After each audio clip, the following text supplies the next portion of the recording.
નમસ્તે વિદ્યાર્થી મિત્રો.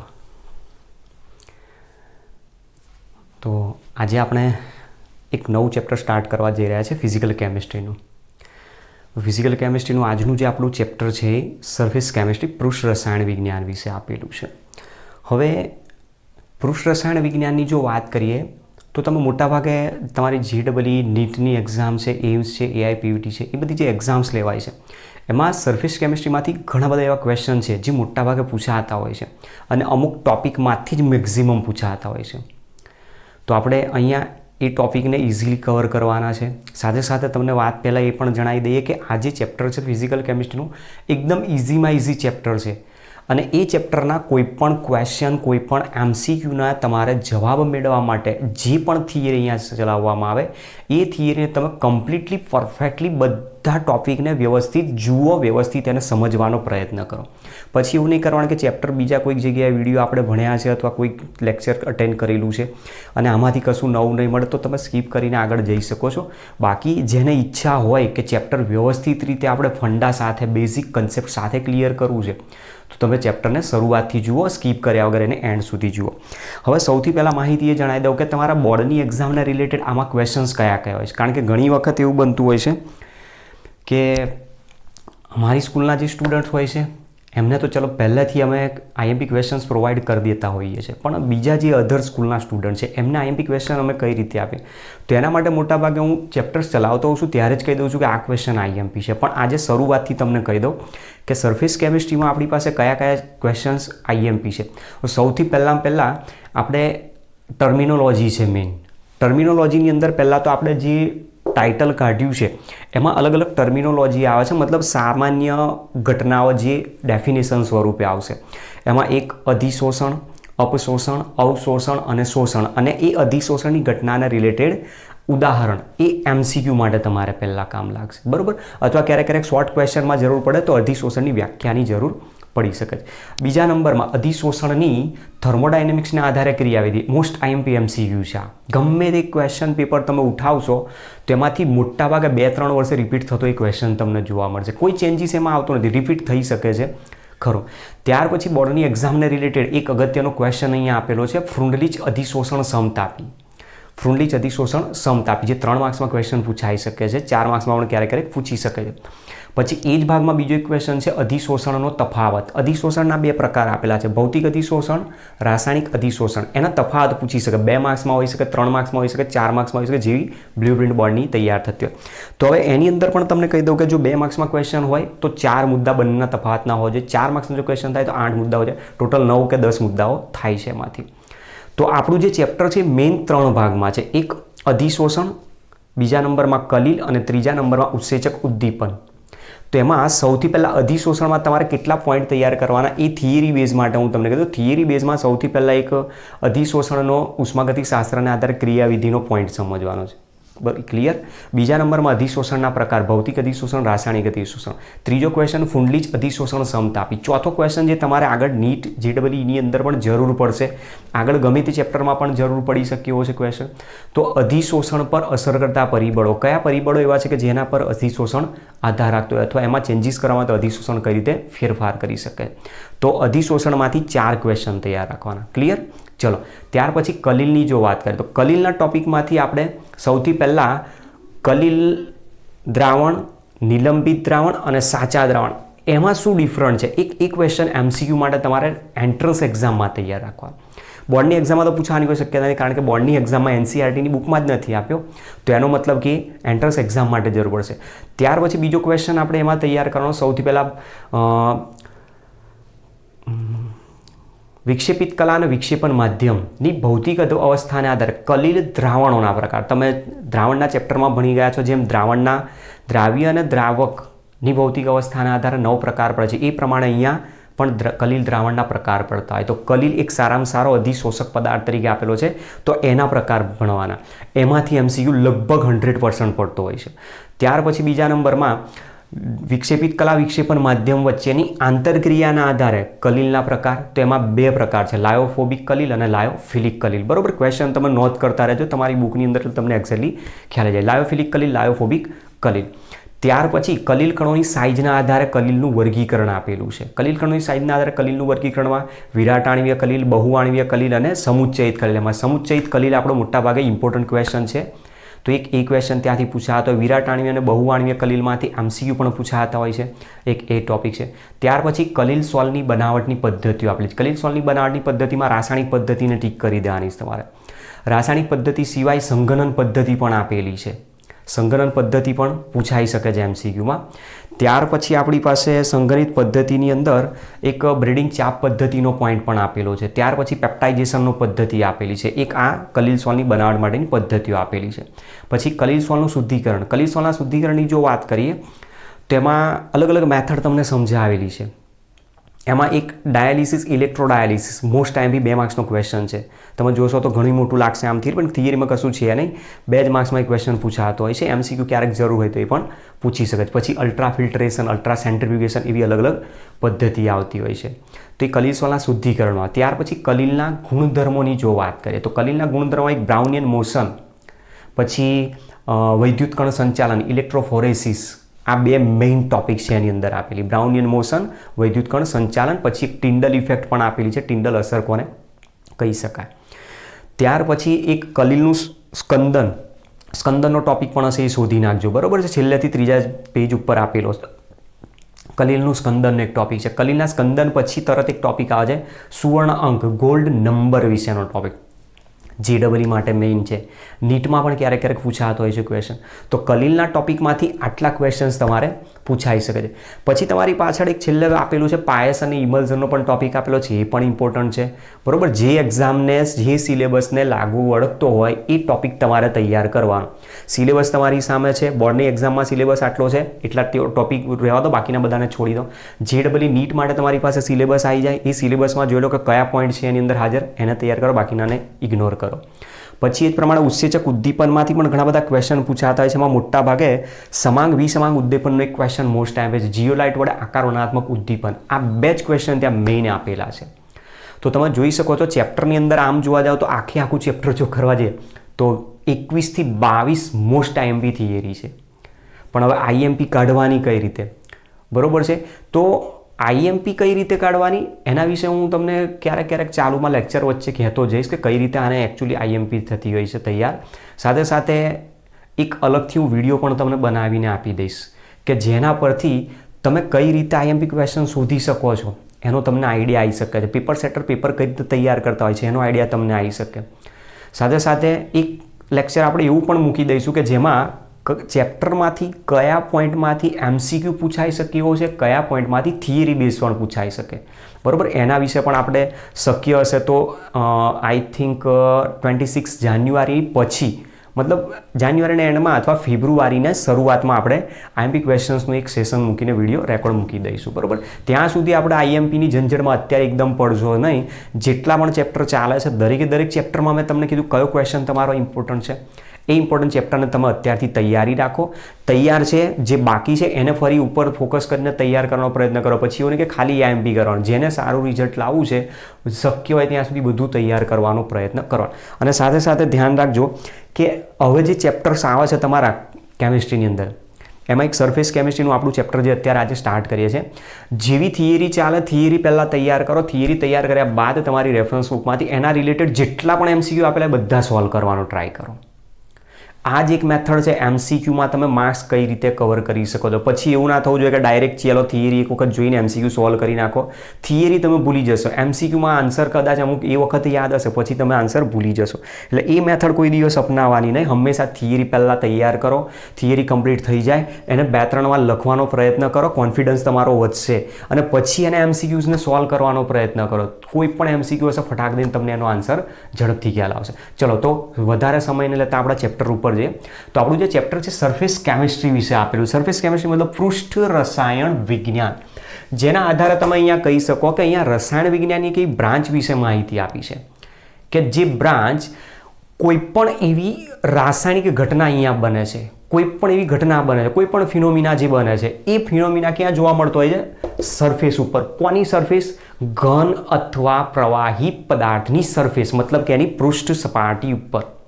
કોઈપણ ઘન અથવા પ્રવાહી પદાર્થની સપાટી ઉપર જે ઘટનાઓ જોવા મળે છે એ ઘટનાઓનો જ અભ્યાસ કરતું રસાયણ વિજ્ઞાનનું શાસ્ત્ર અથવા શાખા એટલે એને કહેવાય છે સરફેસ કેમિસ્ટ્રી, પૃષ્ઠ રસાયણ વિજ્ઞાન તરીકે ઓળખવામાં આવે છે. જેની અંદર શું બનતું હોય છે એ આખી ઘટનાને આપણે સમજવાનો પ્રયત્ન કરીએ છીએ. ચલો હવે કઈ રીતે છે સમજીએ. જુઓ, સપોઝ આખું તમારું જે ચેપ્ટર છે એ ફરી અહીંયાથી તમને કહી દઉં કે 3 પોઈન્ટમાં આપેલું છે. પહેલો એક ટોપિક આપેલો છે આમાં અધિશોષણ, બીજો ટોપિક છે કલિલ દ્રાવણો અથવા તો કલિલ પણ કહી શકીએ છીએ, અને ત્રીજો છે ઉત્સેચક ઉદ્દીપન. ઉત્સેચક અને ઉદ્દીપક બંનેના ટોપિક આપેલા છે. ઉત્સેચક ઉદ્દીપક ઉદ્દીપન વિશેના ટોપિક આપેલા. એમાં સૌથી વધારે ઇમ્પોર્ટન્ટ આ બે ટોપિક છે. આમાંથી કેટલું બધું ખાસ આપણે જરૂર પડવાની નથી, પણ આ બે ટોપિક જો તમે પરફેક્ટ કરી નાખ્યા તો લગભગ હું માનું છું ત્યાં સુધી 95% તમારા આ ચેપ્ટરના ક્વેશ્ચન્સ એકદમ ઇઝીલી કવર કરી શકો છો. ક્લિયર? તો આપણો શરૂઆતનો આજનો જે ટોપિક છે એને અધિશોષણનો ટોપિક છે. અધિશોષણ એટલે શું? સામાન્ય રીતે અધિશોષણને આપણે એડસોર્પ્શન તરીકે નામ આપે છે. અધિશોષણ એટલે એને કહેવાય એડસોર્પ્શન. ટર્મિનોલોજી ખાસ બધી ધ્યાન રાખજો. ટર્મિનોલોજી કઈ રીતે સમજાવું છું જોઈએ તમને ખ્યાલ આવી જશે તો આ ચેપ્ટર એકદમ ઇઝી છે, સરળતાથી આવડી જાય. હવે આ જે ચેપ્ટરની અંદર આપણને અધિશોષણની ઘટના આપેલી છે, બધી અધિશોષણની ઘટનાઓ મતલબ જે પૃષ્ઠ સપાટી ઉપર ઘટતી ઘટનાઓ છે અહીંયા એ બધી ઘન પદાર્થની સપાટી ઉપર જોવા મળતી ઘટનાઓ વિશે જ આપણે ભણવાનું. લિક્વિડ ઉપર અહીંયા કોઈ ટોપિક આવવાનો નથી. એટલે ધ્યાન રાખજો, ચેપ્ટરમાં જે પણ અધિશોષણની ઘટનાઓ છે એ ઘન પદાર્થની સપાટી ઉપર થતી જોવા મળશે. હવે પહેલાં આપણો ટોપિક છે કે અધિશોષણ કહેવાય કોને, એકચ્યુઅલી શું છે જુઓ સમજતા જઈએ. સપોઝ માની લો કે મારી પાસે અહીંયા એક ઘન પદાર્થ આપેલો છે, સોલિડ સબસ્ટન્ટ આપેલો છે. આ રીતનો એક ઘન પદાર્થ છે. એ ઘન પદાર્થની અંદરના ભાગમાં, અંદરના જથ્થામાં, જેના માટે આપણી ચોપડીમાં સ્થૂળ અથવા બલ્ક શબ્દ આપેલો છે. બલ્ક શબ્દ ધ્યાન રાખજો, આગળ કોઈ જગ્યાએ તમારા 12th પછી સ્થૂળ શબ્દ આવતો નથી, એટલે બલ્ક શબ્દને જ તમારે ધ્યાન રાખવાનો. બલ્ક એટલે મોટો જથ્થો જેને કહી શકાય. તો બલ્કમાં રહેલો જે ઘટક છે એ ઘટકની આજુબાજુ એક સરખા અંતરે જ એને પોતાની તરફ ખેંચતા એટલે કે પોતાના પર આકર્ષણ બળ લગાડતા આ રીતના ઘટકો જોડાયેલા હોય છે. તો ગોઠવણી આ રીતની ઘટકોની એની અંદર જોવા મળતી હોય છે, જેના કારણે અહીંયા ઘટના શું બનતી હોય કે આ જે ઘટક છે એ ઘટક ઉપર ચારે બાજુથી એક સરખું આકર્ષણ બળ લાગે છે, અને એક સરખું આકર્ષણ બળ લાગતું હોવાના કારણે આ પોતાની તરફ આને ખેંચે છે, આ નીચેની તરફ ખેંચે છે, આ ડાબી બાજુ ખેંચે છે, આ ઉપરની તરફ ખેંચે છે, અને સરખા અંતરે એક જ ઘટકના અણુઓ છે એટલે લાગતું એમના ઉપર જે આકર્ષણ હશે એ કેવું હશે, એક સરખું. તો એના કારણે સમગ્ર બાજુથી આ જે મુખ્ય વચ્ચેનો ઘટક છે એના ઉપર લાગતું પરિણામી આકર્ષણ બળ કેવું થઈ જાય, 0 થઈ જાય. મતલબ બધી બાજુથી બેલેન્સ ફોર્સ અહીંયા ઉત્પન્ન થતો હોય, અને એટલા માટે અહીંયા નેટ એટ્રેક્શન ફોર્સ હંમેશા 0 થઈ જાય. અને નેટ એટ્રેક્શન ફોર્સ જો 0 થઈ જતું હોય તો એ જે ઘટક છે એ ઇનએક્ટિવ થઈ જાય. કોઈ દિવસ એના ઉપર સક્રિયતા જોવા મળે નહીં, કોઈ પણ પ્રકારની પ્રક્રિયામાં ભાગ લઈ શકે નહીં. પણ હવે જ્યારે સપાટી ઉપરના ઘટકને ધ્યાનમાં લેવામાં, સપાટી પરના ઘટકને જો ધ્યાનમાં લેવામાં આવે તો એની આજુબાજુ એને પોતાની તરફ ખેંચતું આકર્ષણ બળ લાગતું હોય, બરાબર. આ ઘટકની આપણે વાત કરીએ કે જેમાં એને પોતાની તરફ ખેંચતું આકર્ષણ બળ એની આજુબાજુ હોઈ શકે. એ જ પ્રમાણે નીચેની તરફ એને ખેંચતું આકર્ષણ બળ પણ હોઈ શકે છે આ રીતે. પણ તમે જોઈ શકો છો અહીંયા બધી બાજુથી એક સરખું આકર્ષણ બળ લાગતું હતું, બરાબર. તમે અહીંયા ઘટક પણ મૂકી શકો છો કે જેથી સેન્ટ્રલ એટમ જે છે અથવા મધ્યસ્થી જે ઘટક આપેલો છે પરમાણુ, એને બધી તરફ એક સરખું આકર્ષણ બળ લાગે છે, જેના કારણે એમાં પર નેટ એટ્રેક્શન ફોર્સ 0 થઈ જાય છે, જેના કારણે ત્યાં સંતુલિત બળો અસ્તિત્વ ધરાવતા હોય. સંતુલિત બળો જ્યાં અસ્તિત્વ ધરાવતા એ ઇનએક્ટિવ ઘટક તરીકે. પણ અહીંયા જ્યારે સપાટી પરના ઘટકની જ્યારે વાત કરવામાં તો સપાટી પરના ઘટકને એની આજુબાજુ ખેંચતું આકર્ષણ બળ અને નીચેની તરફ ખેંચતું આકર્ષણ બળ વધારે જોવા મળતું હોય છે, પણ એને ઉપરની તરફ ખેંચતું કોઈ પણ પ્રકારનું આકર્ષણ બળ જોવા મળતું નથી, જેથી આ સપાટી પરના ઘટકો પર લાગતું પરિણામી આકર્ષણ બળ નેટ એટ્રેક્શન ફોર્સ ક્યારેય 0 ના થાય. અને એટલા માટે અહીંયા એક પ્રકારે ઇમ્બેલેન્સ એટ્રેક્ટિવ ફોર્સ પ્રોડ્યુસ થતા હોય. ઇમ્બેલેન્સ ફોર્સિસ જે અહીંયા ડેવલપ થાય છે એના કારણે આ ઘટકને નીચેની તરફ ખેંચતું એક પ્રકારનું આકર્ષણ બળ એમાં ઉત્પન્ન થતું હોય, જેથી એની સપાટીની ઉપર આ પ્રમાણે જ્યારે કોઈ પણ વાયુ અથવા પ્રવાહીના ઘટકો પસાર થતા હોય તો એ શું કરે છે, એને પોતાની તરફ ટ્રેપ કરવાનો પ્રયત્ન કરે, મતલબ પોતાની સપાટી ઉપર એને ખેંચી લાવવાનો પ્રયત્ન કરે. જે વસ્તુ અહીંયા બલ્કમાં પોસિબલ નથી, માત્ર એની સરફેસ પર રહેલા ઘટકો પર જ પોસિબલ છે. તો સરફેસ પર રહેલા ઘટકોને આજુબાજુ અને નીચેની તરફ ખેંચતું આકર્ષણ બળ પ્રબળતાથી જોવા મળતું હોય, જેને ઉપરની તરફ આકર્ષણ બળ હોવાથી નેટ એટ્રેક્શન ફોર્સ ત્યાં 0 થતું નથી. અને એટલા માટે અહીંયા એક પ્રકારે અસંતુલિત આકર્ષણ બળો ઉત્પન્ન થાય. અને અસંતુલિત આકર્ષણ બળના કારણે એની નીચેની તરફ રહેલા ઘટકો, સપાટી પરના ઘટકો ઉપર એક પ્રકારનું આકર્ષણ બળ લગાડે છે, જેથી સપાટી પરના ઘટકો એક પ્રકારે એક્ટિવ થઈ જતા હોય અને એ સક્રિય ઘટક તરીકે કામ કરે. એ સક્રિય ઘટકો એની ઉપરથી પસાર થતા વાયુ અથવા પ્રવાહીના ઘટકને પોતાની તરફ ટ્રેપ કરે છે, પોતાની પાસે ખેંચી લાવે છે. અને એ પ્રમાણેની જે ઘટના જોવા મળે છે એ ઘટના માત્ર ક્યાં હોય છે, એની સરફેસ ઉપર થતી જોવા મળે.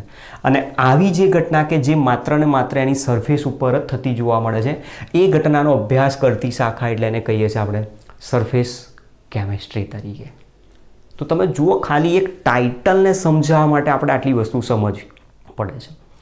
એમાં અહીંયાથી આપણી પાસે એક ઘન પદાર્થ છે અને આ જે છે એક પ્રકારના વાયુ ઘટકો આપેલા છે. તો આ જે ઘન પદાર્થ છે કે જે શું કરે છે, આ વાયુના ઘટકોને પોતાની સપાટી ઉપર ખેંચી લાવે છે. ચલો વાયુને આપણે અહીંયા થોડાક અલગ રંગથી હાઇલાઇટ કરી દઈએ એટલે ખ્યાલ આવે.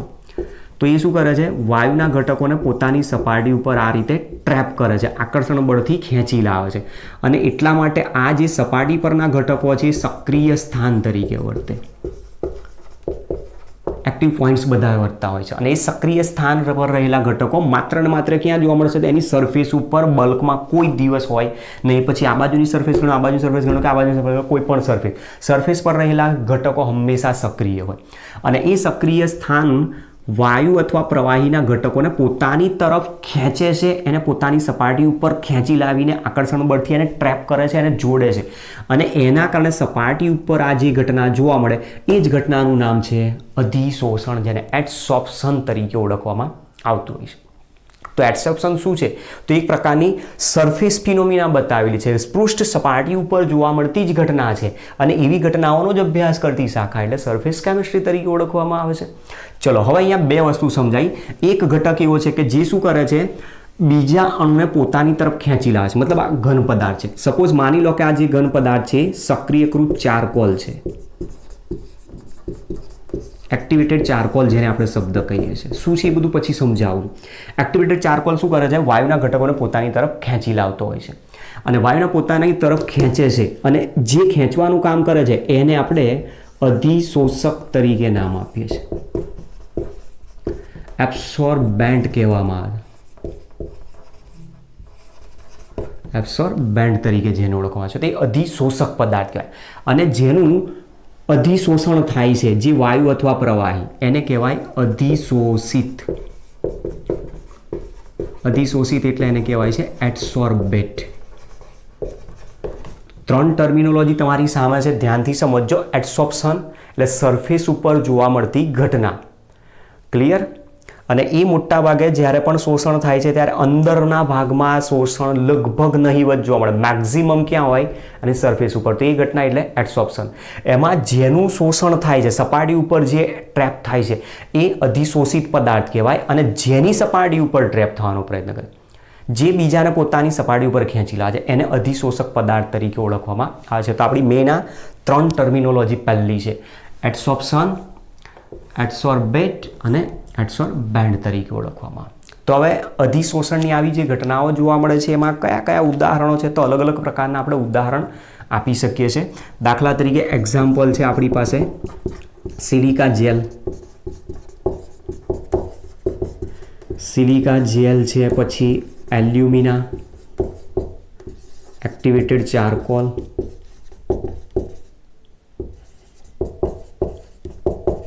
પછી માટી, કેટલીક ધાતુઓ,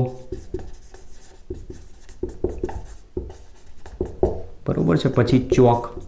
આ બધા જે આપેલા છે એ બધા કઈ ઘટના બતાવે છે, સરફેસ ફિનોમિના, મતલબ અધિશોષણની ઘટના બતાવે. તો સિલિકા જેલની આપણે વાત કરીએ. સિલિકા જેલ ક્યાં જોવા મળે? તો સિલિકા જેલ મેઇન મોઇશ્ચરને એબ્સોર્બ કરવાનું કામ કરતો હોય. હવામાનનો જે ભેજ હોય એ ભેજનું શોષણ કરવાનું કામ કરતો હોય. તો ક્યાંક કોઈ જગ્યાએ ભેજ લાગે એવી જ ઘટના જો બની શકી હોય તો ત્યાં સિલિકા જેલનો પાઉચ મૂકી દો એટલે ઓટોમેટિક ભેજનું શું કરશે? શોષણ કરશે અને બીજાને ભેજથી ખરાબ થતું અટકાવશે. કઈ રીતે? તો મોટાભાગે તમે જોયું હશે, આપણે એક વોટર બોટલ લાવીએ છીએ, પાણીની બોટલ, એ પછી થર્મોસ ફ્લાસ્ક લાવો છો અથવા કોઈક ઇલેક્ટ્રોનિક ડિવાઇસ લાવો છો, લેપટોપ કે કમ્પ્યુટર એવું બધી વસ્તુ લાવે છે, ટીવીની એવું કશું લાવીએ તો એના બોક્સની અંદર એક પાઉચ મૂકેલું હોય છે. આપણી જે કોલેજ બેગ કે સ્કૂલ બેગ લાવીએ છીએ એમાં પણ એક પાઉચ મૂકેલું હોય છે, બ્રીફ કેસ લાવીએ છીએ એમાં પાઉચ મૂકેલું હોય. તો એ જે વ્હાઇટ પાવડરનું પાઉચ હોય છે એ શું છે? સિલિકા સેસે, સિલિકા જેલ જેને કહેવામાં છે. અને એ સિલિકા જેલ શું કરે છે કે તમે જે કોમ્પ્યુટર કે લેપટોપ એવી કોઈ ઇલેક્ટ્રોનિક ડિવાઇસ લાવ્યા છો એને હવામાનના ભેજથી પ્રોટેક્ટ કરે છે, ભેજને પોતાની તરફ ખેંચી લે. અને એ ઘટના માત્ર ક્યાં જોવા મળે? એની સરફેસ ઉપર જોવા મળે. બીજા નંબરમાં આપ્યું છે એલ્યુમિના. એલ્યુમિના વિશે તમને ક્રોમેટોગ્રાફીની અંદર આ વસ્તુ સમજાવેલી હોય છે. ક્રોમેટોગ્રાફી એક એવો ટોપિક છે કે જેમાં એક કાચની પ્લેટ આપેલી હોય, એ કાચની પ્લેટ ઉપર એલ્યુમિનાનું પડ ચડાવેલું હોય અને એલ્યુમિનાનું પડ ત્યાં એક અધિશોષક તરીકે કામ કરતું હોય છે અને એ પ્રમાણે ત્યાં અધિશોષણની ઘટના માટે જવાબદાર છે. Activated charcoal. એક્ટિવેટેડ ચારકોલ આપણે અહીંયા સમજાવ્યો છે. એના વિશે ટોપિક હું આગળ પણ ફરી તમને સમજાવ્યો કે એક્ટિવેટેડ ચારકોલ આખરે કઈ રીતે કામ કરે. તો સિમ્પલ એક લોજિક આપણી પાસે છે કે માની લો કે આપણે કોઈક રંગીન દ્રાવણ છે, એ રંગીન દ્રાવણ એ રંગ કોઈ અશુદ્ધિના કારણે છે અને એ અશુદ્ધિ દૂર કરવી હોય તેની અંદર એક્ટિવેટેડ ચારકોલનો ટુકડો મૂકી દો અથવા પાવડર નાખી દો એટલે તરત જ શું થશે?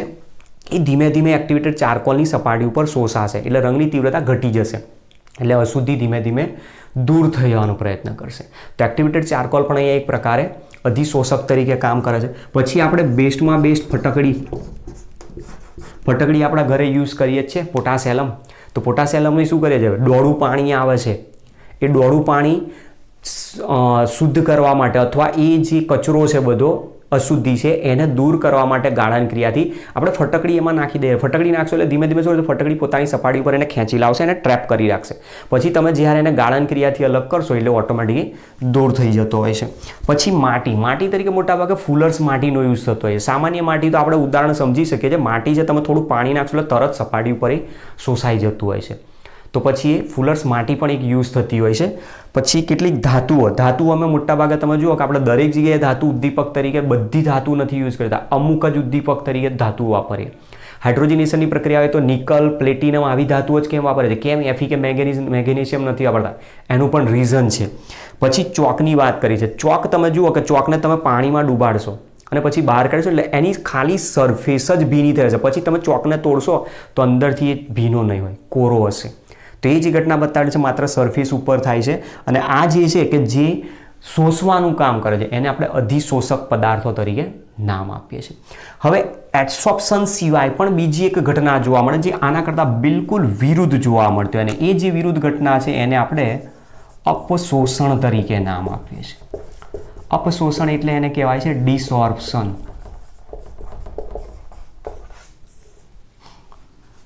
ડિસોર્પ્શનની ઘટના અહીંયા આપણને સમજાય છે. અપશોષણ. હવે અપશોષણની ઘટના ક્યારે બની શકે? એ શું છે?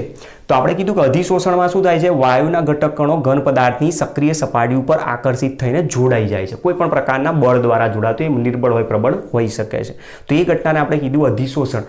પણ કોઈ કારણસર આ સપાટી ઉપર શોષાયેલા અણુઓ સપાટી છોડીને મુક્ત થઈ જાય, પાછા વાતાવરણમાં વાયુમાં ભળી જતા હોય તો એવી જે ઘટના છે એને જ આપણે અપશોષણ તરીકે. અપ એટલે ઉપરની બાજુ, એવો શબ્દ યાદ રાખજો કારણ કે ટર્મિનોલોજી એકદમ ઇઝીલી ખાસ યાદ રહેવી છે ને એ ઘટનાને સમજવા તમારે શબ્દ બિલકુલ એના આબેહાબ ઉદાહરણથી થોડુંક તમારે લોજિકલી સમજવું પડશે કે અપશોષણની ઘટના કોને કહી શકાય, ડિસઓપ્શન કોને કહી શકાય.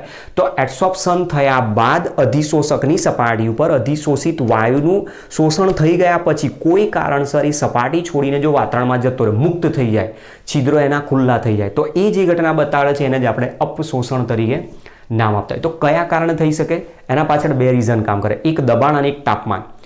જો દબાણ તમે વધારી નાખશો, દબાણ વધારશો એટલે વાયુ ઉપર દબાણ વધતું જશે, વાયુ ઉપર દબાણ વધશે એટલે ધીમે ધીમે એ અધિશોષણની ઘટના વધારતું જશે. પણ જો દબાણ ઓછું કરી નાખશો, દબાણ ઓછું કરશો અને જો નિર્બળ બળથી જોડાયેલો હશે તો એ ઘટકો છૂટા પડી શકે છે પાછા. એટલે નીચા દબાણે અધિશોષણ ઘટી શકે છે, મતલબ ત્યાં ઘટના કઈ બતાવ? અપશોષણ. તાપમાનની જો વાત કરીએ તો તાપમાન જો વધારવામાં આવે, તાપમાન વધારવામાં આવે તો શું થાય? આ ઘટના દ્વારા તાપમાન વધારવાના કારણે ત્યાં બંધ તૂટવા માંડશે. બંધ તૂટશે એટલે અપશોષણની ઘટના થતી જોવા મળે. હવે એકચ્યુઅલી થર્મોડાયનેમિકલી આ જો ક્રિયાને જોવામાં આવે કે અધિશોષણ કયા પ્રકારની ઘટના છે, તો અધિશોષણ એક પ્રકારે ઉષ્માક્ષેપક પ્રકારની પ્રક્રિયા છે. આ પણ ધ્યાન રાખજો. અધિશોષણ જે બતાવી છે ઉષ્માક્ષેપક ઘટના છે. હવે ખબર કઈ રીતે પડે ઉષ્માક્ષેપક છે? તો એના પાછળ રીઝન છે એ તમને સમજાવું જુઓ કે અહીંયા આપણી પાસે જે ઘટકો હતા એ ઘટકો બધા રેન્ડમલી ઉપર મૂવમેન્ટ કરતા હતા. હવે એ ઘટકો શું કરે છે? ધીમે ધીમે સપાટી ઉપર આવીને ટ્રેપ થાય છે. સપાટી ઉપર આવીને ટ્રેપ થાય ત્યારે આ જે સક્રિય સ્થાન હતા એ સક્રિય સ્થાનો એને પોતાની તરફ આકર્ષણ બળથી જોડે છે અને સ્થાયી થવા પ્રયત્ન કરે. તો થર્મોડાયનેમિક્સ શું કહે છે? સ્થિરતા વધે તો ઉર્જા ઘટે. સ્થિરતા વધે તો ઉર્જા ઘટે. મતલબ સપાટી પરના ઘટક કણો વાયુમય અધિશોષકને પોતાની અધિશોષિત વાયુને પોતાની સપાટી ઉપર જોડીને સ્થાયી થવા પ્રયત્ન કરે છે અને એ સ્થાયી થાય દરમિયાન એની ઉર્જા ઘટે છે. ઉર્જા ઘટે છે મતલબ એ ઉર્જા રિલીઝ કરી દેતો હોય અને ઉર્જા રિલીઝ કરી દેતો હોવાના કારણે એ પ્રક્રિયા કયા પ્રકારની છે? ઉષ્માક્ષેપક પ્રકારની. અને ઉષ્માક્ષેપક પ્રકારની જો પ્રક્રિયા હશે તો એન્થાલ્પી ફેરફાર તમને પહેલેથી જ અહીંયા બતાવે છે કે કેવું હશે? નેગેટિવ આપેલું હશે. તો આ પ્રક્રિયા જે જોવા મળે છે આપણને ઉષ્માક્ષેપક પ્રકારની પ્રક્રિયા છે. હવે કેટલીક વાર એવું પણ બનતું હોય છે કે સામાન્ય રીતે દાખલા તરીકે આપણી પાસે પાણી ભરેલો ગ્લાસ છે. એ ગ્લાસની અંદર પીળા રંગની અશુદ્ધિ ધરાવતી ખાંડ નાખી જુઓ. પીળા રંગની અશુદ્ધિ ધરાવતી ખાંડ નાખશો એટલે ખાંડ શું કરશે? ધીમે ધીમે ઓગળશે. એટલે એ દરમિયાન શરૂઆતમાં શું થાય? અધિશોષણની ઘટના સપાટી ઉપર શરૂ થાય. ધીમે ધીમે ઓગળશે અને પછી આખા બલ્ક જથ્થામાં જતી રહે. અને આ ઘટના જ્યારે આખા સમગ્ર બલ્ક જથ્થામાં જોવા મળતી હોય ત્યારે એવી ઘટનાને આપણે અવશોષણ તરીકે નામ આપીએ છીએ. અવશોષણ એટલે એને કહેવાય એબ્સોર્પ્શન. શબ્દ બંનેમાં ધ્યાન રાખજો. અહીંયા એબ્સોર્પ્શન કહે છે, અહીંયા એડસોર્પ્શન કહેવાય છે. એડસોર્પ્શન માત્ર ક્યાં થાય? સરફેસ ઉપર. જ્યારે અહીંયા શું કહે છે? સમગ્ર બલ્ક જથ્થામાં ઘટના આખી જોવા મળે છે. પ્યાલાની અંદર પૂરેપૂરી પીળા રંગની અશુદ્ધિ ધરાવતી ખાંડ ઓગળી જાય છે. પૂરેપૂરો રંગ એમાં સ્પ્રેડ થઈ જાય. તો એ બલ્ક જથ્થામાં જ્યારે ઘટના જોવા મળતી ત્યારે એને અવશોષણ કહેવાય. તો મતલબ આ એક બલ્ક ફિનોમિના કહી શકાય, જ્યારે આ એક સરફેસ ફિનોમિના છે એવું તમે આના ઉપરથી કહી શકો છો. ક્લિયર? તો આપણી પાસે એક અવશોષણ પણ કીધું છે. ફરી ક્યારેક ઘટના એવી પણ બનતી હોય છે કે દાખલા તરીકે આપણે પાણીનો ગ્લાસ લીધો. પાણીના ગ્લાસની અંદર મેં બોલપેનની ઇંકનો એક ડ્રોપ નાખ્યો. ડ્રોપ નાખે છે એટલે એ સપાટી ઉપર ધીમે ધીમે સ્પ્રેડ થશે. ક્લિયર? તો સપાટી ઉપર ધીમે ધીમે સ્પ્રેડ થયું એટલે એ ઘટના થઈ અધિશોષણની. તમે એક્ટિવેટેડ ચારકોલ એની અંદર નાખશો. એક્ટિવેટેડ ચારકોલ નાખશો તો એ ઘટના કઈ બતાવશે? અધિશોષણની ઘટના બતાવશે. પણ તમે એક્ટિવેટેડ ચારકોલ નાખ્યો જ નથી તો એ શું કરે છે? આખું સમગ્ર બલ્ક જથ્થામાં સ્પ્રેડ થાય. તો ઘટના કઈ થાય? ત્યાં અવશોષણની ઘટના થાય. તો મતલબ શરૂઆતમાં સપાટી ઉપરથી શરૂઆત થઈ અધિશોષણની ઘટના. અધિશોષણ થયા બાદ એ પૂરેપૂરું બલ્ક જથ્થામાં સ્પ્રેડ થયું તો અવશોષણ થયું. અવશોષણ થયા બાદ તમે એક્ટિવેટેડ ચારકોલ નાખો છો તો એક્ટિવેટેડ ચારકોલ નાખવાના કારણે ત્યાં અધિશોષણની ઘટના થાય છે. તો મતલબ ત્યાં તમે ક્લિયરલી નથી કહી શકતા કે અધિશોષણ હશે કે અપશોષણ. કેટલીક એવી ઘટનાઓ જોવા મળે છે જેમાં મેં કીધું મુજબ કે બોલપેનનું ઇંક તમે ડ્રોપ નાખો છો. એ ડ્રોપ નાખો છો એટલે એ શરૂઆતમાં સપાટી ઉપર સ્પ્રેડ થાય છે, પછી ધીમે ધીમે આખા બલ્ક જથ્થામાં. તો ત્યાં બંને ઘટના એક સાથે જોવા મળતી હોય. જ્યાં એડસોર્પ્શન અને એબ્સોર્પ્શન બંને ઘટનાઓ એક સાથે જોવા મળતી હોય એ ઘટનાને આપણે સોર્પ્શન એટલે કે શોષણ તરીકે ઓળખવામાં આવે છે. તો ધ્યાન રાખજો, અપશોષણ વત્તા અવશોષણ એટલે એ શું બતાવે છે? શોષણની ઘટના બતાવે કે જેમાં તમે ક્લિયરલી નહીં કહી શકો કે એડસોર્પ્શન બતાવે છે કે એબ્સોર્પ્શનની ઘટના બતાવતી હોય. તો આપણી પાસે તમે ધ્યાનથી જોઈ શકો છો કે અહીંયા અવશોષણની જો ઘટના હોય તો અવશોષણ કોણ બતાવી શકે? એનહાઇડ્રસ કેલ્શિયમ ક્લોરાઇડ.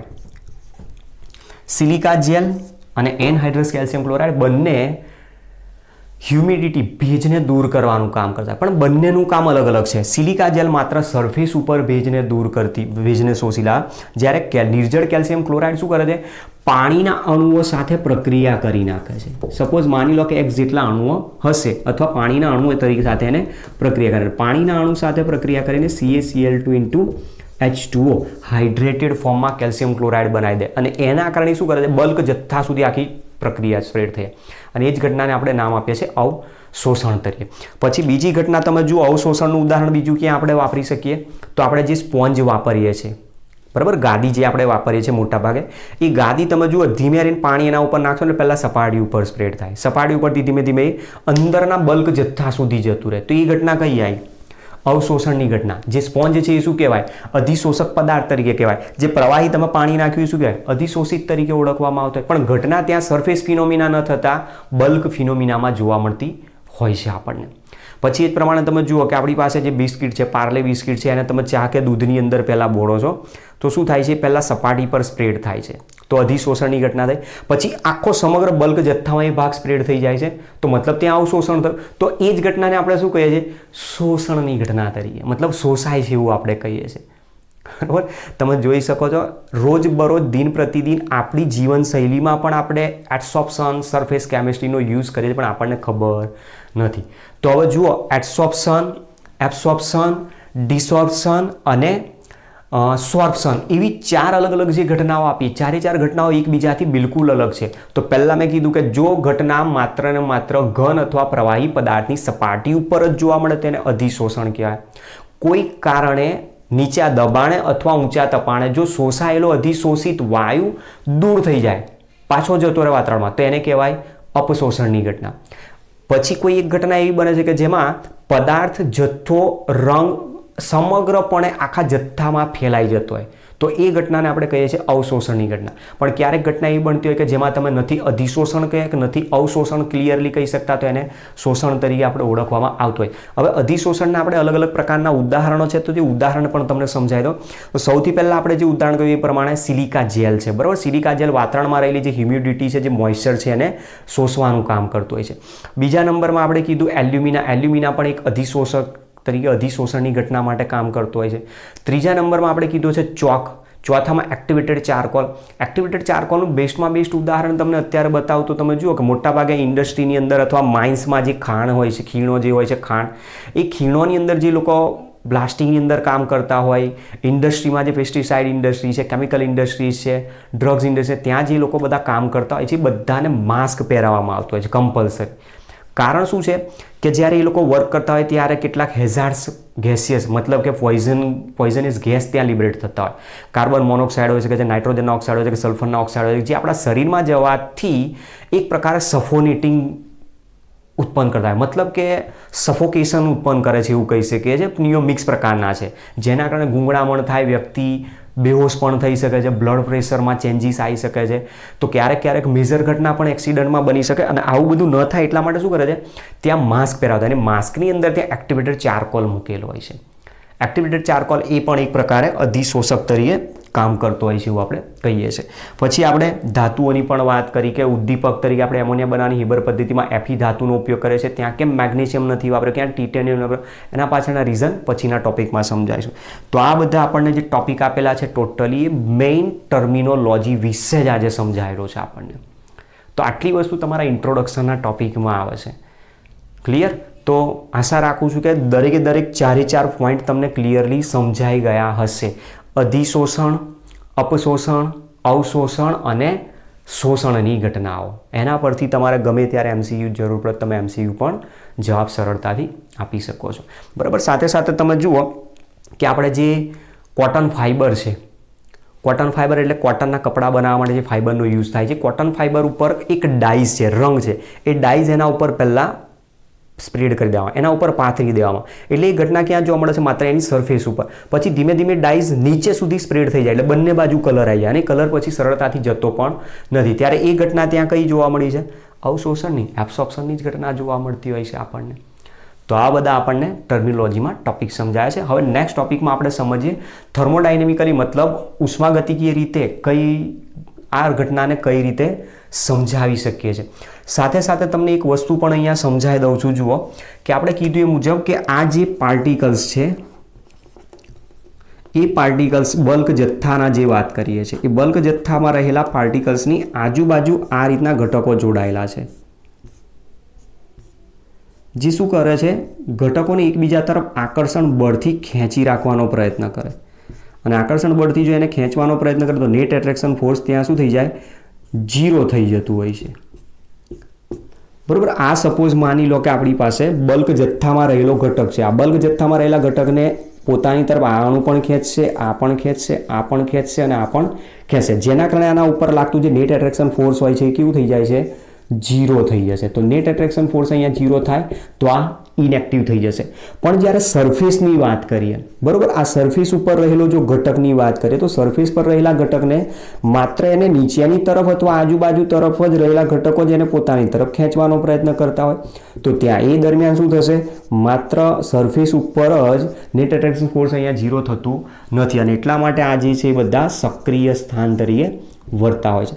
હવે જો માની લો કે મારે આના એક્ટિવ સાઇટ વધારવી હોય તો આ સરફેસવાળા જે ભાગ છે એ વધારે એક્ટિવ છે. પણ જો હું આના ભાગ કરી નાખું, જો આના હું ભાગ કરી નાખે તો બીજી અલગ અલગ પ્રકારની સપાટી જોવા મળશે.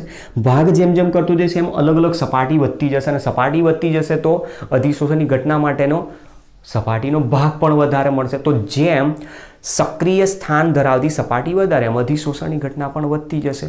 તો ધ્યાન રાખવાનું છે કે અધિશોષણ એક પ્રકારની ઉષ્માક્ષેપક પ્રક્રિયા છે. અધિશોષણ ઊંચા દબાણે અને નીચા તાપમાને સરળતાથી થશે, કારણ કે દબાણ નીચું હશે તો અધિશોષણ ઘટવા માંડશે અને જો તાપમાન ઊંચું હશે તો બંધ તોડ્યા બાદ અધિશોષણ પણ ઘટી જતું હોય છે. અને એ પ્રકારની આપણને આપણી પહેલી ટર્મિનોલોજીનો પોઈન્ટ આપ્યો છે.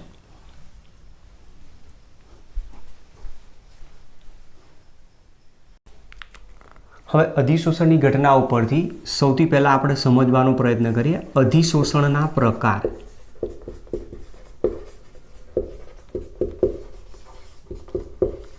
અધિશોષણના પ્રકાર અધિશોષણની માત્રાના આધારે, બરોબર, શબ્દ ધ્યાન રાખજો અહીંયા જે કહું છું એ, કારણ કે નહીંતર પાછા તમે કન્ફ્યુઝ થઈ જશો કે સરે અહીંયા ચોપડીમાં કંઈક અલગ આપ્યું છે અને આમાં કંઈક અલગ સમજાવે છે, બધું ખોટું ભણાવે છે. અને આ ખોટું નથી, ટોપિક શું છે એ સમજજો. અધિશોષણની માત્રાને આધારે બતાવીએ છીએ. હવે અધિશોષણની માત્રાને આધારે કઈ રીતે સમજાવું છું સમજજો. આપણી પાસે એક આ ઘન અધિશોષક હતો, ઘન અધિશોષક. એ ઘન અધિશોષકની સપાટી ઉપર આ રીતે વાયુના અણુઓ પ્રસરણ પામે છે, વાયુ અથવા પ્રવાહીના અણુઓ પ્રસરણ પામે અને એ દરમિયાન શું થાય છે કે ઘન પદાર્થની જે સપાટી જે છે એ સક્રિય સ્થાન તરીકે વર્તે છે અને એ સક્રિય સ્થાન શું કરે છે? આ ઘટકોને પોતાની સપાટી તરફ ટ્રેપ કરે છે, ખેંચવાનો પ્રયત્ન કરે, આકર્ષણ બળથી પોતાની તરફ ખેંચી લાવે છે. હવે એ ઘટના દરમિયાન જો આ સક્રિય સપાટી ઉપર અહીંયા જે આપણને ઘટકો જોડાયેલા જોવા મળે છે, બરોબર, જે અધિશોષણની ઘટના જોવા મળે એ અંદરના ભાગ કરતાં જો વધારે હોય, શબ્દ ધ્યાન રાખજો, અધિશોષિત ઘટકની માત્રા અથવા અધિશોષિતની સાંદ્રતા માત્ર એની સપાટીના ઉપરના ભાગમાં, મતલબ સપાટી ઉપર વધારે, બલ્ક ભાગમાં ઓછી હોય તો એવા પ્રકારના અધિશોષણને ધન અધિશોષણ કહે છે.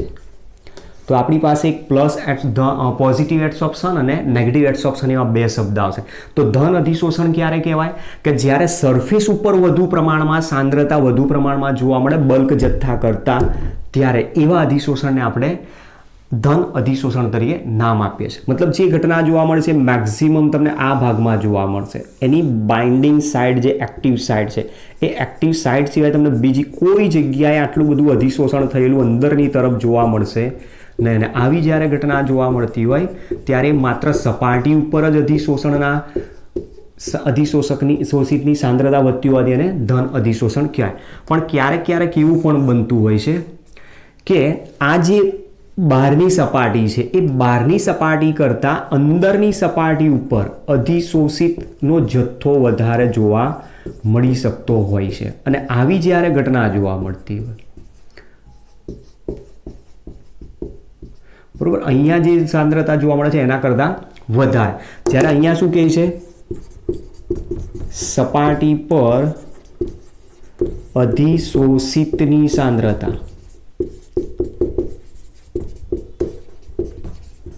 બલ્ક ભાગ કરતાં વધુ હોય, બલ્ક ભાગ કરતાં વધુ હોય તો તમે એને ધન અધિશોષણ તરીકે નામ આપી શકો. પણ અહીંયા શું છે? બલ્કમાં અધિશોષિતની સાંદ્રતા સપાટી કરતાં વધુ હોય તો મતલબ સપાટી ઉપર અધિશોષણ ઓછું થાય છે, સપાટી ઉપર અધિશોષણ ઓછું થાય તો આવી ઘટનાને નામ આપીએ છીએ આપણે નેગેટિવ એડસોર્પ્શન, ઋણ અધિશોષણ તરીકે નામ આપતા હોય. હવે સર આનું એક્ઝામ્પલ તો સમજાવો. ટોપિક તો તમે કહી દીધો કે ધન અધિશોષણ, ઋણ અધિશોષણ શું છે. સપાટી ઉપર જો અધિશોષિતની સાંદ્રતા બલ્ક કરતાં વધારે તો ધન અધિશોષણ, જો સપાટી કરતાં બલ્કમાં સાંદ્રતા વધારે તો ઋણ અધિશોષણ કહેવાય.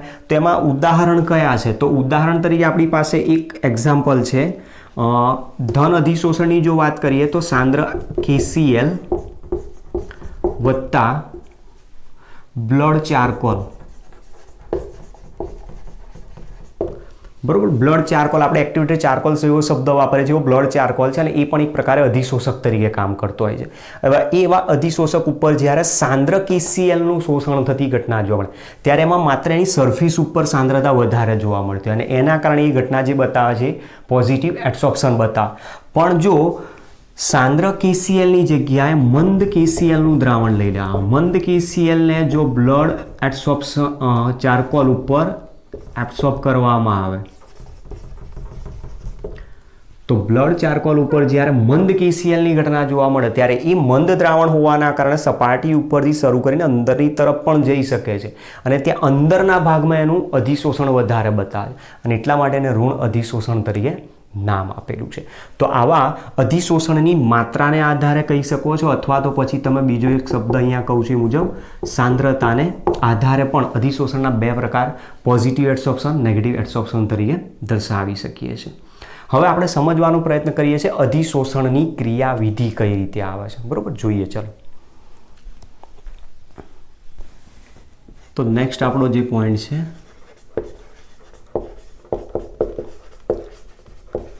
અધિશોષણની ક્રિયાવિધિ. હવે અધિશોષણની ક્રિયાવિધિ આપણે જે સમજાવવાની છે થર્મોડાયનેમિક્સના આધારે સમજાવવાની છે. તો સૌથી પહેલાં તો તમે ઘટના આની અંદર જુઓ છો કે આપણી પાસે ઘન અધિશોષક પદાર્થ હતો આ રીતે. એ ઘન અધિશોષક પદાર્થની આજુબાજુ વાયુ અથવા પ્રવાહીના ઘટકો પસાર થાય છે. તો એ ઘન અધિશોષક શું કરે છે? એને પોતાની સપાટી તરફ ખેંચી લાવે છે, જેના કારણે એની સપાટી ઉપર અધિશોષણની ઘટના થતી જોવા મળે.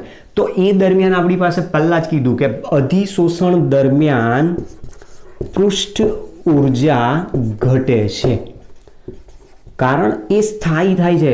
એક્ટિવ સાઇટ એ સ્થાયી થાય છે, એ દરમિયાન એની ઉર્જા ઘટે છે. થર્મોડાયનેમિક્સ એવું છે કે જેની સ્થિરતા વધારે એની ઉર્જા ઓછી, તો એની ઉર્જા ઓછી થઈ મતલબ એને કેટલીક ઉર્જા રિલીઝ કરી નાખી. તો અહીંયાથી એ શું કરે છે? કેટલીક એનર્જી એન્થાલ્પી સ્વરૂપે રિલીઝ કરી નાખે છે. એટલા માટે આપણે ડેલ્ટા એચ ઓલરેડી પહેલાં કીધું છે માઇનસ. તો એક પેરામીટર આપણી પાસે આ છે ડેલ્ટા એચ જેને કહીએ છીએ ડેલ્ટા એચ. ત્યાર પછી બીજું તમે જોઈ શકો છો કે ઘન અધિશોષક પદાર્થ તમે મૂક્યો એના ઉપરથી વાયુ પસાર થાય છે અને એ શોષે છે એને. તો મતલબ પ્રક્રિયા એ આપમેળે થતી હોઈ શકે છે, તો આપમેળે ક્યારેક ના પણ થતી હોય. તો થર્મોડાયનેમિક્સ પ્રક્રિયા આપમેળે થાય છે કે નથી થતી એ સમજાવવા માટે કયા પેરામીટરનો યુઝ કરે છે? ગિબ્સની મુક્ત ઉર્જાનો ઉપયોગ કરે છે. સાથે સાથે તમે જુઓ કે આની સપાટી ઉપર વાયુઓ પહેલાં બિલકુલ રેન્ડમલી મૂવમેન્ટ કરતા હોય, પછી ધીમે ધીમે ટ્રેપ કરે છે એના ઉપર. તો રેન્ડમનેસ ત્યાં ઓછી થતી હોય. તો બીજું એક ઘટના અહીંયા જે બતાવે છે એમાં પેરામીટર ડેલ્ટા એસ એન્ટ્રોપીનો ફેરફાર છે. તો ડેલ્ટા એચ જેને આપણે એન્થાલ્પી ફેરફાર કહીએ છીએ, ડેલ્ટા જી જેને આપણે ગિબ્સ મુક્ત શક્તિ ફેરફાર,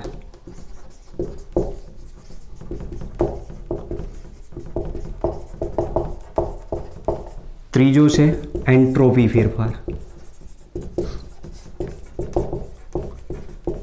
તો તમે થર્મોડાયનેમિક્સનો બીજો નિયમ ભણી ગયા છો. આપમેળે થતા બધા જ પ્રક્રમોમાં વિશ્વની એન્ટ્રોપી વધે છે જ્યારે પ્રણાલીની મુક્ત ઉર્જા ઘટે. એન્ટ્રોપી વધે છે જ્યારે મુક્ત ઉર્જા ઘટે છે. હવે એ શું કહે છે એ પણ સમજે. જુઓ, ડેલ્ટા એચના આધારે તમે બે વસ્તુ સમજાવી શકો કે પ્રક્રિયા ઉષ્માક્ષેપક છે કે ઉષ્મા શોષક છે. ડેલ્ટા એચની વેલ્યુ ઉપરથી જ આપણને ખબર પડી જાય કે જો ડેલ્ટા એચની વેલ્યુ કેવી હોય? માઇનસ, તો એ ઉષ્માક્ષેપક પ્રકારની. અને જો ડેલ્ટા એચની વેલ્યુ પોઝિટિવ હોય તો બહારથી ઉર્જા એને આપો છો, મતલબ એ ઉષ્મા શોષક પ્રકારની પ્રક્રિયા. ડેલ્ટા જીની વેલ્યુ આપણે 3 પ્રકારની બતાવી હતી. Delta G is equal to 0 હોય, ગ્રેટર દેન 0 હોય, લેસ દેન 0 હોય. ઇઝ ઇક્વલ ટુ 0 હોય તો પ્રક્રિયા ઇક્વિલિબ્રિયમ મતલબ સંતુલન દર્શાવે છે, આપણે એવું કહીએ છીએ. જો વેલ્યુ એની ગ્રેટર દેન 0 હોય મતલબ કે વેલ્યુ કેવી હોય ડેલ્ટા જીની પોઝિટિવ. જો ડેલ્ટા જી પોઝિટિવ હોય તો પ્રક્રિયા નોન સ્પોન્ટેનિયસ છે એવું કહીએ છીએ આપણે. મતલબ પ્રક્રિયા આપમેળે થતી નથી એવું કહી શકાય. અને જો ડેલ્ટા જી લેસ ધેન 0 હોય મતલબ વેલ્યુ એની નેગેટિવ હોય તો એ સ્પોન્ટેનિયસ છે મતલબ આપમેળે થાય છે પ્રક્રિયા એવું આપણે કહી શકીએ. તો તમે જોઈ શકો છો અહીંયા સ્વયં સ્ફુરિત જેના માટે આપણે શબ્દ યુઝ કર્યો હતો 11th માં સ્વયં સ્ફુરિત અને આ બિન સ્વયં સ્ફુરિત.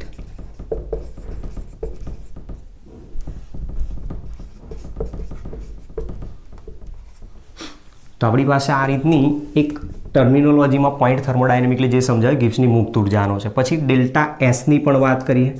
ડેલ્ટા એસની જો વાત કરીએ તો ઇક્વલ ટુ 0 તો એ સંતુલન દર્શાવે. જો ગ્રેટર દેન 0 હોય તો થર્મોડાયનેમિક્સનો બીજો નિયમ શું કહે છે? આપમેળે થતા બધા જ પ્રકારો મતલબ આપમેળે થતી બધી જ પ્રક્રિયાઓમાં વિશ્વની એન્ટ્રોપી વધે મતલબ delta S is greater than 0 તો મતલબ પ્રક્રિયા કેવી છે? સ્પોન્ટેનિયસ મતલબ આપમેળે થશે એવું કહી શકાય. અને જો લેસ દેન 0 હોય મતલબ નેગેટિવ તો આપમેળે થતી નથી. તો આ જ વસ્તુ અહીંયા સમજાવે છે પણ બિલકુલ આખું અલગ છે. તો હવે આપણે આના પરથી સમજવાનું છે કે ઉષ્માગતિકીય રીતે ક્રિયાવિધિની કઈ રીતે સમજાવી શકાય. એ બધું સમજાવવા માટે આપણી પાસે એક થર્મોડાયનેમિક્સમાંથી એક સૂત્ર આવ્યું હતું જેને આપણે ગિબ્સ હેલ્મહોલ્ટ્ઝ સમીકરણ નામ આપેલું છે. ગિબ્સ હેલ્મહોલ્ટ્ઝ સમીકરણ જે ઇક્વેશન છે delta G is equal to delta H minus T delta S છે. હવે આને ધ્યાનથી સમજો કે જો પ્રક્રિયા delta G is equal to 0 હોય તો 0 ક્યારે હોઈ શકે? ડેલ્ટા એચ અને ટી ડેલ્ટા એસ બંનેની વેલ્યુ કેવી હોય? સરખી. આની વેલ્યુ જેટલી હોય એટલી જ વેલ્યુ આની હોય તો માઇનસ છે વચ્ચે ઇઝ ઇક્વલ ટુ 0 થઈ જાય તો પ્રક્રિયા સંતુલન સ્થિતિમાં છે. ક્લિયર? ચલો બીજા નંબરમાં આપણે અહીંયા કીધું એ મુજબ કે જે પ્રક્રિયા થાય છે અધિશોષણની એ અધિશોષણ દરમિયાન એની પૃષ્ઠ ઉર્જા ઘટે છે. પૃષ્ઠ ઉર્જા ઘટે છે એટલે ડેલ્ટા એસ તો ઓલવેઝ કેવો છે? અહીંયા નેગેટિવ જ છે. આના પર તો હવે કોઈ પ્રશ્નાર્થ રહેતો નથી તો મતલબ આની વેલ્યુ ઓલવેઝ નેગેટિવ છે. હવે જે કંઈ પેરામીટર છે ટી ડેલ્ટા એસનો છે. હવે ડેલ્ટા એસની જો વાત કરતા છે તો ડેલ્ટા એસ એન્ટ્રોપી જે છે એ એક પ્રકારની રેન્ડમનેસ દર્શાવે છે જેના માટે આપણે વ્યાખ્યા આપતા હતા અવ્યવસ્થાનું માપદંડ. પદાર્થની અવ્યવસ્થાના માપદંડને તેની એન્ટ્રોપી કહેવાય. જેમ અવ્યવસ્થા વધે એન્ટ્રોપી વધે, જેમ અવ્યવસ્થા ઘટે એન્ટ્રોપી ઘટતી જાય. તો હવે તમે ધ્યાનથી જુઓ કે આ જે વાયુના ઘટકો જ્યારે બહાર સપાટી ઉપર ફરે છે તેને ફરવા માટે તેને વિશાળ વાતાવરણ મળી જાય છે અને ગમે તેમ અસ્તવ્યસ્ત મૂવમેન્ટ કરી શકે છે. તો મતલબ એ દરમિયાન એન્ટ્રોપી વધારે હોય. પણ જ્યારે એ સપાટી ઉપર અધિશોષિત થાય છે ત્યારે પદાર્થની સપાટી વ્યવસ્થિત નિશ્ચિત પ્રકારે ગોઠવણી થયેલી હોય અને એ છિદ્રોમાં ધીમે ધીમે વાયુ પૂરાય છે અને પોતાનું સ્થાન લે છે. તો પછી એની રેન્ડમનેસ ત્યાં ઓછી થાય. રેન્ડમનેસ ઓછી થાય તો ડેલ્ટા એસ એન્ટ્રોપીની વેલ્યુ ત્યાં શું થશે? ઘટશે. અવ્યવસ્થા વધારે તો એન્ટ્રોપી વધે તો ડેલ્ટા એસ વધે. અવ્યવસ્થા ધીમે ધીમે શું થાય છે? ટ્રેપ થયા બાદ ઘટતી જાય છે. અવ્યવસ્થા ઘટે છે એટલે એન્ટ્રોપી ઘટે છે અને એન્ટ્રોપી જો ઘટતી હોય તો આની પણ વેલ્યુ કેવી બતાવે છે? અહીંયા માઇનસ બતાવે છે. હવે ધ્યાનથી સમજો આ માઇનસ બતાવે છે અને આ પણ માઇનસ છે તો માઇનસ માઇનસ પ્લસ થઈ જાય અને અહીંયાથી આ માઇનસ છે. આ ઓવરઓલ શું થઈ જશે? અહીંયા પ્લસ માઇનસ માઇનસ પ્લસ થાય. આ માઇનસ છે આ પ્લસ છે. હવે તમે એના પરથી સમજો કે જો ટી ડેલ્ટા એસની વેલ્યુ મતલબ ડેલ્ટા એસની વેલ્યુ જો વધારે હશે મતલબ એન્ટ્રોપીનું મૂલ્ય જો વધારે હશે મતલબ રેન્ડમનેસ વધારે હશે મતલબ જો અધિશોષણ દરમિયાન અહીંયા ઉપર ગતિ કરતા વાયુઓની જો એન્ટ્રોપી વધારે હશે તો ટી ડેલ્ટા એસ વધશે. ટી ડેલ્ટા એસ વધશે તો માઇનસ માઇનસ પ્લસ પણ વધી જશે. પ્લસ વધશે તો આના કરતાં અહીંયા વધી જશે વેલ્યુ. તો એ દરમિયાન મતલબ અહીંયા કહેવા એવું માગું છું કે જો delta S is greater than delta H હોય તો એ દરમિયાન શું થઈ જશે? ટી ડેલ્ટા એસ વધશે. ટી ડેલ્ટા એસ જો વધી જાય તો વેલ્યુ તમારી આના કરતાં આની વધારે થાય અને એ દરમિયાન ડેલ્ટા જી કેવો મળી જાય? પોઝિટિવ મળે. હવે પોઝિટિવ મળે છે તો પછી ત્યાં શું કરવું પડે? રેન્ડમનેસ આની ઘટાડવી પડે. રેન્ડમનેસ તમે ઘટાડશો એટલે માઇનસ માઇનસ પ્લસ થવા માંડે છે વેલ્યુ. શબ્દ ફરીથી સમજાવું છું, સમજો.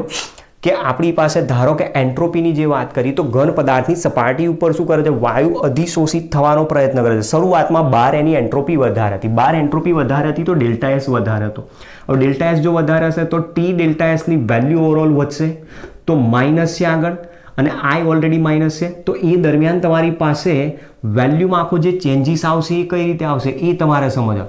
તો અહીંયા હું કહું છું કે ધીમે ધીમે અહીંયા શું થાય છે, સપાટી ઉપર વાયુના ઘટકો શોષિત થવા માંડે, અને શોષિત થાય દરમિયાન એની એન્ટ્રોપી ઘટે છે. એન્ટ્રોપી ઘટે એટલે ડેલ્ટા એસ આપણે કેવો બતાવ્યો, માઇનસ. અહીંયા આ માઇનસ બતાવે તો આ માઇનસ માઇનસ પ્લસ થઈ જશે. તો મતલબ ઓવરઓલ વેલ્યુ આની જો પ્લસ હોય અને જો એનું પ્લસ મૂલ્ય ડેલ્ટા એચના મૂલ્ય કરતાં વધારે હશે તો પ્રક્રિયામાં ડેલ્ટા જી ગ્રેટર દેન 0 થઈ જાય. અને ડેલ્ટા જી ગ્રેટર દેન 0 થાય તો અધિશોષણ થાય નહીં, કારણ આપણે આગળ પહેલાં જ કીધું કે તાપમાન વધારવાથી બરોબર છે એના બંધ તૂટવા માંડશે તો અધિશોષણ ઘટશે ત્યાં. મતલબ હવે આપણે જે મેઇન પેરામીટર છે એ કોણ છે, ટેમ્પરેચર છે. ટેમ્પરેચર ઉપર આપણે મેઇન ફોકસ કરવાનું છે કે જો પ્રક્રિયામાં તાપમાનનો વધારો કરવાનો પ્રયત્ન કરું, તાપમાનનો વધારો કરીશ તો ટી ડેલ્ટા એસ વધશે, ટી ડેલ્ટા એસ વધશે તો માઇનસ માઇનસ પ્લસ વધશે, પ્લસ વધશે તો આમાંથી આને બાદ કરશો તો ઓવરઓલ વેલ્યુ પણ પોઝિટિવ આવશે. તો પછી ત્યાં અધિશોષણ પ્રક્રિયા આપમેળે થાય ને, મતલબ અધિશોષણ ત્યાં શક્ય બને ને, અથવા અપશોષણની ઘટના થાય. એના કરતાં ઉલટું વિચારો કે તમે ટેમ્પરેચરને શું કરો છો, ઘટાડતા જાઓ. ટેમ્પરેચરને તમે ઘટાડતા જશો એટલે ટી ડેલ્ટા એસની વેલ્યુ ઘટશે. ટી ડેલ્ટા એસની વેલ્યુ જો ઘટશે તો આખી વેલ્યુ આમાંથી જ્યારે બાદ કરશો તો આની વેલ્યુ વધારે આવશે, આની વેલ્યુ ઓછી આવશે. તો એ દરમિયાન શું થશે, ડેલ્ટા જી લેસ દેન 0 મળી જશે. તો મતલબ પ્રક્રિયા આપમેળે થાય છે. તો આના આધારે તમે કહી શકો કે અધિશોષણની ઘટના તાપમાનના ઘટાડા સાથે વધે છે, જ્યારે તાપમાનના વધારા સાથે ઘટતી જાય. મતલબ એડસોર્પ્શનની જે ઘટના જોવા મળી છે એ તાપમાન સાથે વ્યસ્ત પ્રમાણનો સંબંધ દર્શાવે છે. જેમ તાપમાન વધારશો અધિશોષણ ઘટશે, જેમ તાપમાન ઘટાડશો અધિશોષણની ઘટના ત્યાં ઘટતી જોવા મળતી હોય છે. તો અહીંયા જે પેરામીટર્સ આપ્યા છે એ મુજબ તમે કહી શકો કે જો અધિશોષણની ઘટના આપમેળે થતી હોય તો ડેલ્ટા જીની વેલ્યુ ઓલવેઝ લેસ દેન 0, મતલબ કે નેગેટિવ આવે. ડેલ્ટા એચ તો ઓલરેડી તમે કહી દીધું કે એ તો લેસ દેન 0 જ છે, મતલબ કે નેગેટિવ છે જ એની વેલ્યુ. અને ડેલ્ટા એસની વેલ્યુ પણ અહીંયા કેવી આવશે, નેગેટિવ જ વેલ્યુ આવશે. તો જ તમે અહીંયા કહી શકશો કે પ્રક્રિયા આપમેળે થતી હશે અને એના કારણે ડેલ્ટા જી લેસ દેન 0 થશે. પણ સાથે સાથે અહીંયા કીધું એ મુજબ કે જે ટી છે આપેલો એ ટી મોટા ભાગની અધિશોષણની પ્રક્રિયામાં કેવો હોય, room temperature, maximum room temperature અધિશોષણની પ્રક્રિયા આપમેળે થતી જોવા મળે. રૂમ ટેમ્પરેચર કે ઊંચા તાપમાને વાયુમય ઘટકો બંધ તોડીને પાછા છૂટા પડે તો અપશોષણની ઘટના થવા મળે, અધિશોષણ ઘટી જાય. અને જો તાપમાન નીચું કરો તો નીચા તાપમાને તમારે પ્રેશર વધારવું પડે, તો પ્રેશર પણ ત્યાં પછી ડોમિનેટ કરતું કહી શકાય છે. તો આ પ્રમાણે આપણી પાસે આજની પહેલે જે લેક્ચર છે, પહેલા લેક્ચરમાં આ રીતે સમજૂતી આપેલી છે કે અધિશોષણની ઘટના માટે, સરફેસ ફિનોમિના માટે જે પણ ટર્મિનોલોજી છે એ કઈ રીતે સમજાવી શકાય અને અધિશોષણની ક્રિયાવિધિ કયા પ્રકારે આપણને જોવા મળી શકે છે. તો એમાં 3 પેરામીટર મેઇન આપેલા છે. 3 પેરામીટરની સાથે સાથે અહીંયા ટેમ્પરેચર પણ એક ઇફેક્ટ કરતું હોય.